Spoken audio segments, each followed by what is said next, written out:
Americans are used to the way U.S. elections work. A lot of foreigners have difficulty figuring out some parts of U.S. elections, like particularly how the Electoral College works versus the popular vote, which there's a real skew there. Different topic for a different video, one I've covered many times before. But most Americans struggle with how parliamentary elections work.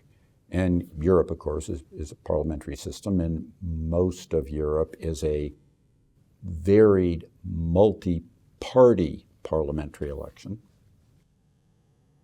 They don't run on the standard periodicity of American elections. Therefore, they don't have a predictable way to determine long in advance when they will occur, and therefore their impact on markets is more entangled in an analytical way than is true when you look at U.S. markets with a very predictable periodicity. But one thing is different and the same, and once you get it, it becomes a lot easier to understand the market impact of parliamentary elections.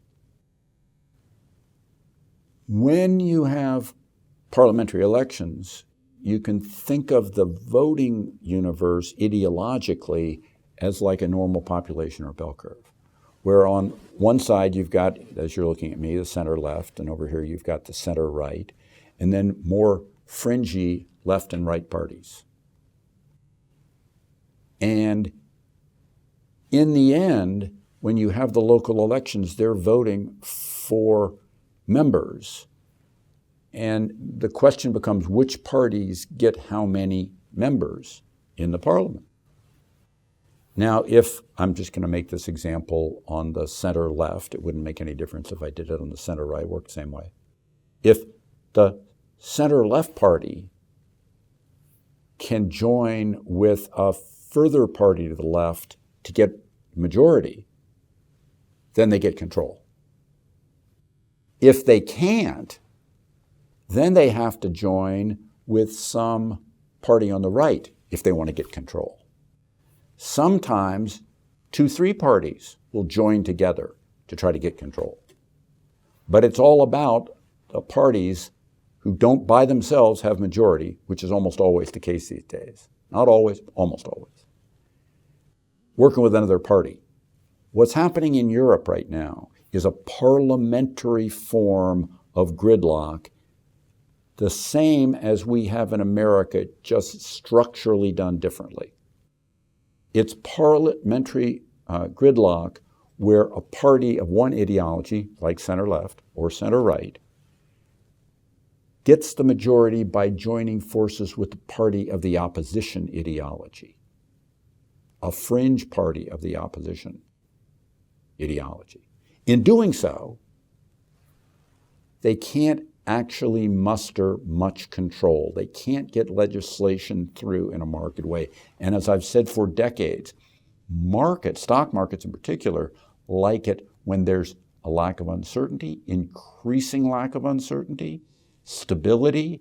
They don't like election outcomes that allow for big legislative change. It doesn't really matter what the legislative change is, because in politics, you think this, somebody else thinks the opposite. Somebody else is even more vehement in their views.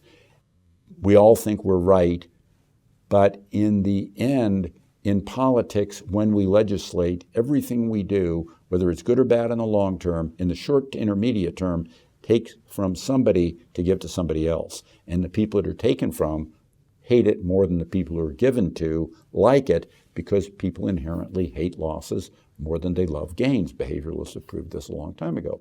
And it's more true in Europe than it is in America, which is where that concept was originally proved by Richard Thaler and Shlomo Bernanke. The fact is, Europeans are much more prone to be risk averse than Americans are. And parliamentary gridlock creates a form of legislative stability where only the most non-controversial and small things will make it through Parliament. So controversial big things to take from these to give to those don't happen, and that's good for markets.